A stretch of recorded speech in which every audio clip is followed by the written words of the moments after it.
Welcome to the Rush Hour Report is episode 1. Ladies and gentlemen, do we have a show for you today? This is the first episode of the Rush Hour Report. We got a lot to talk about. We're going to be talking about Jacob Fatu saying the N-word. What are my thoughts and opinions on that? Evolution 2 build-up. We got Becky, Lyra, and Bailey confirmed. Then we have what I think will be Naomi versus Jade Cargill. I think they're going to add that as well. Then we have, should Cody Rhodes turn heel this year in 2025? We will be talking about Cena versus Cody's match. Is it worth running back? We will be talking about Karrion Kross and Scarlett having their contract be up in August. We'll also be talking about AJ Styles' 1-year extension. And last but not least, we will be talking about Jake the Snake Roberts saying that it is foolish for WWE to create that behind-the-scenes show that will be airing on Netflix. So the first segment we're going to talk about is AJ Styles reportedly signing a 1-year contract extension. So it was mentioned that in 2019, AJ Styles signed a 5-year contract with WWE. And at that time, he had mentioned that that was going to be his last contract with WWE. However, he just recently signed that 1-year extension. So it'll be interesting to see what happens here. I don't expect, WWE to give AJ Styles a retirement tour. Do I think he's earned one? I think so. I think over the past 10 years that he's been in WWE, I think he's earned one.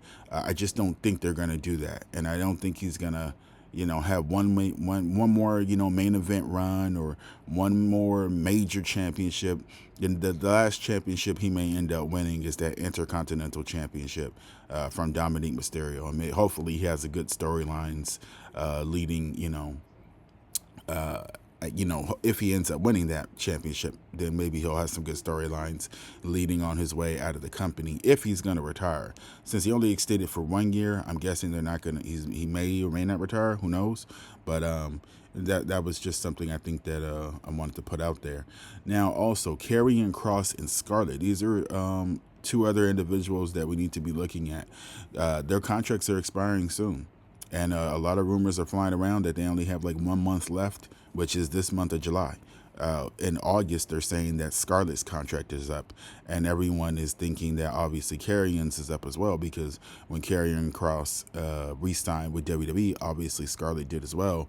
And they both signed the same, I don't know monetary-wise if it's the same contract, but in terms of the tenure of 2 years, 3 years, or however long it was, both of their contracts will be up in August. So it'll be interesting to see what happens. I know a lot of people think, well, he's on TV, so that means that he's not going to get dropped by WWE. I don't think so, because they did it to R-Truth. It's just that fan backlash was too loud, so they brought him back. But then they did it with Carlito, and they didn't bring Carlito, they got rid of Carlito, and he's not back. And Carlito was like on the previous Raw, and then the next thing you know, he wasn't. So I think that WWE isn't going to renew Karrion Kross, even though fans don't want him to leave. Now, moving on, let's talk about the John Cena versus Cody Rhodes 2. Now, I'm hoping that round 2 is better. WrestleMania 41 was, that match between them was honestly trash. It really was. You could tell John Cena lost a step. And you could tell that both Cody Rhodes and John Cena did not actually plan for their match. And they tried to, do the old school where they just go out there and have a match. And you could tell, because if you go back now on Peacock and look at that match, John Cena is telling him, like, hit me. And then he's like, it's like you can literally see him telling him what to do. And, telling him the reverse and stuff. It was just really horrible. So I'm hoping that they both actually just sit down, get rid of their egos, and just put together a good match so they can just remember it, instead of literally telling each other every single spot. Different moments, like, if someone's, how someone's like in the corner and they lean against them and then drag them to throw them across to the other corner. That's when you can call a spot. But just really right in the middle of the ring doing that is really cringe. And really just horrible. So I'm hoping that they can out. I think at this point, honestly, it seems like anything would be better than that WrestleMania 41 match that they had. But I think we would need John Cena to redeem himself from that horrible match, because if WrestleMania is obviously the biggest stage, but then if you have another trash ass showing in a wrestling manner at SummerSlam, which obviously the main event is probably going to be at SummerSlam's night 2. Like, come on, you can't, you know, you can't have another trash ass match. You just can't.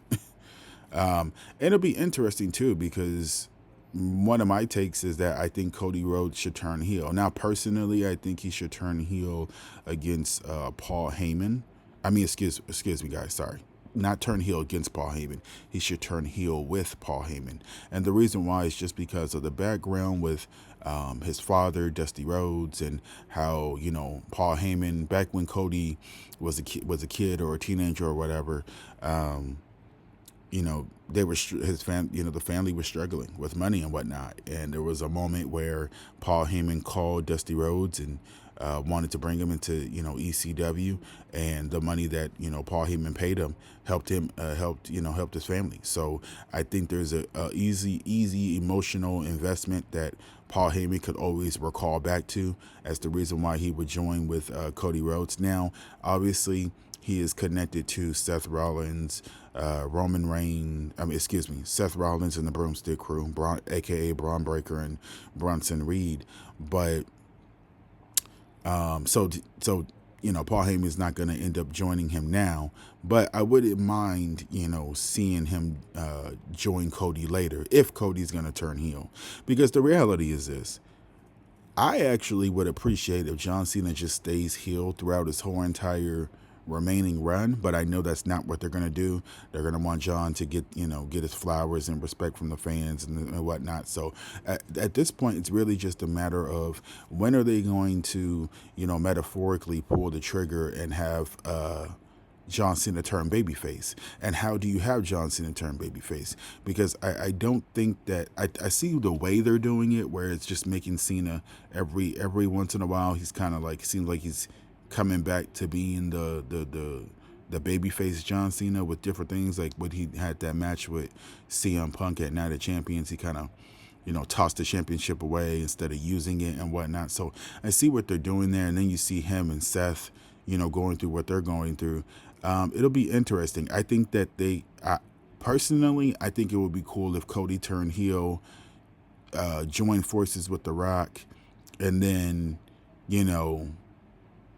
because at the end of the day, remember, this is the Rock's company as well. So technically, The Rock can say, I don't want John Cena to be leaving with my company's championship, because he does run the company. And Cody can be kind of like, corporate, because Cody, the reality and the funny part is with Cody is that Cody Rhodes just wants to be loved by people so much. But the reality is that everything that he does exudes a heel anyways. He just has the fans behind him, but dressing in the suits and talking all, professional, like he comes off as a heel. So, even though he's a babyface, but anyways, it'll be interesting to see, what they're going to do with Cody, what they're going to do with John. I don't really think The Rock's going to be a part of it, but I would like for him to be a part of it.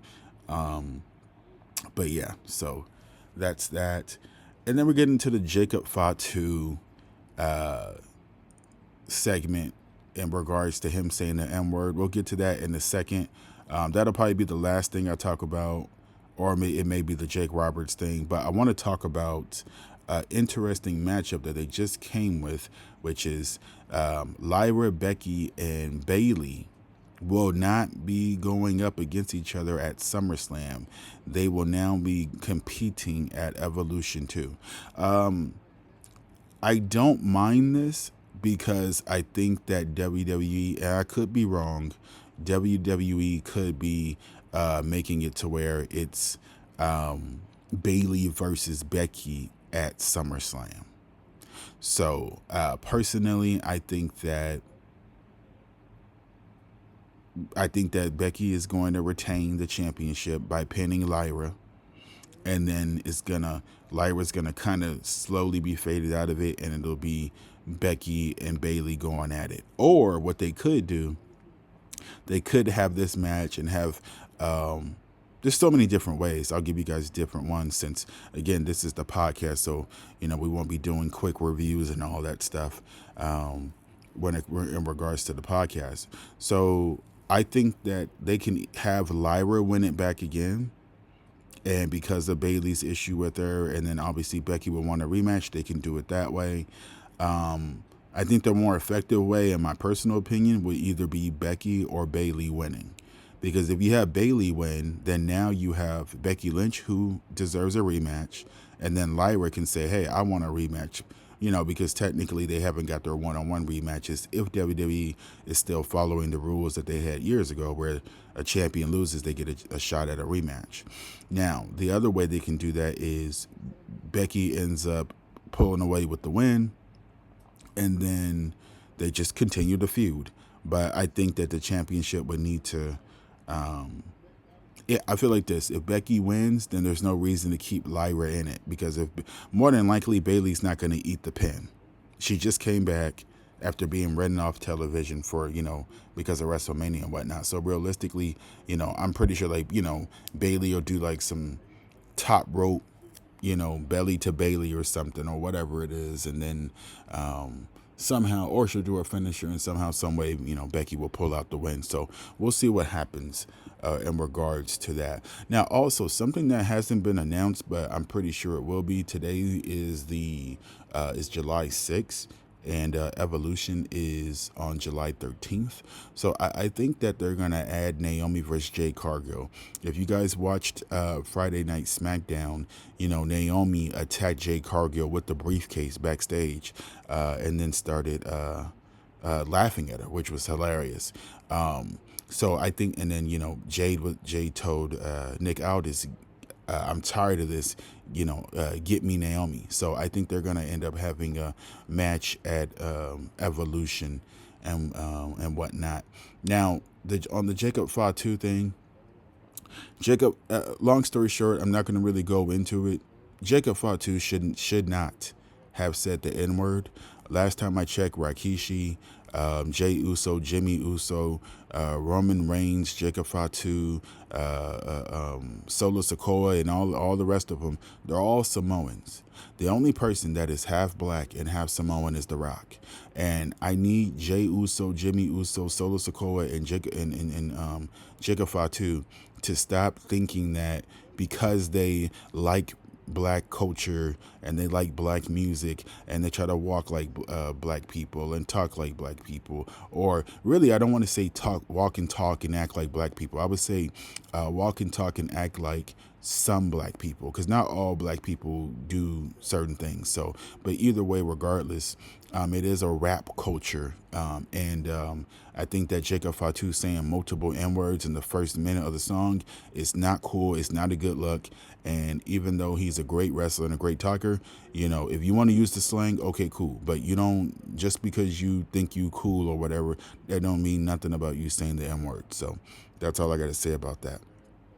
Now, moving on, there was one last thing that also I want to talk to you guys about, is Jake the Snake Roberts. So he was asked, what does he think about WWE's Unreal reality show, where it's basically going to talk about, the different storylines and how they think about the storylines and the process and all these different things. And he said he thought it was foolish. Now, personally, I 100% agree with him. I think that it's really, really foolish to show fans the behind the scenes of how you decide the booking decisions and what to book and what not to book. Because you know why?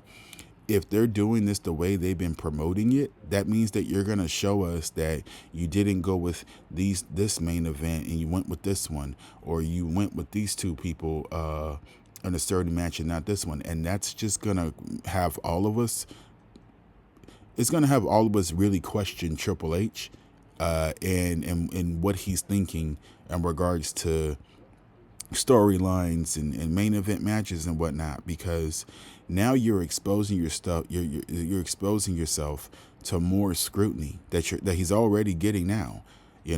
So when we see that there was another, let's say that there was another main event or another match or perfect example. If Carmelo Hayes was written to become like the United States champion, but then Triple H or someone in the creative room was like, no, I don't think it should be, Carmelo Hayes. It should be Braun Breaker, or it should be Jacob Fatu, or it should be someone else. Now you're going to have fans be really pissed, and they're going to really start questioning whether the creative process is actually good, or if it even... if and people are going to start questioning, like, do they even make sense, and why did you do that? And people are going to be like, you're so stupid, you should have did it this way and that way. So it's going to be really interesting to see how they do this. And I agree with Jake the Snake. I think it's a stupid idea. I think I know they want to give people more and more content, especially with Netflix paying $5 billion a year. Obviously they're gonna want more and more content, but I think this is exposing the business in a bad way, and I think in the long run it's gonna Triple H is gonna basically shoot himself in the foot if it was his decision. But clearly it seems like it, because they got him on all the trailers and video packages. So it's gonna be really interesting to see what goes on and how this ends up affecting WWE and affecting WWE's booking and all this other stuff in the long run. Let me know what you guys think in the comment section down below. This was the first episode of the Rush Hour Report. And I love you guys. I appreciate you guys so much. And shout out to you guys helping me get to 119 subscribers. My goal is to get to at least 500 before the end of the year. And I think the way things have been going so far, I think it's going in that way. I believe we gained almost close to 70 or 80 subscribers in just this month alone. So I really do respect and thank all of you for commenting, liking the videos, and supporting the channel. Thank you guys so much. Peace.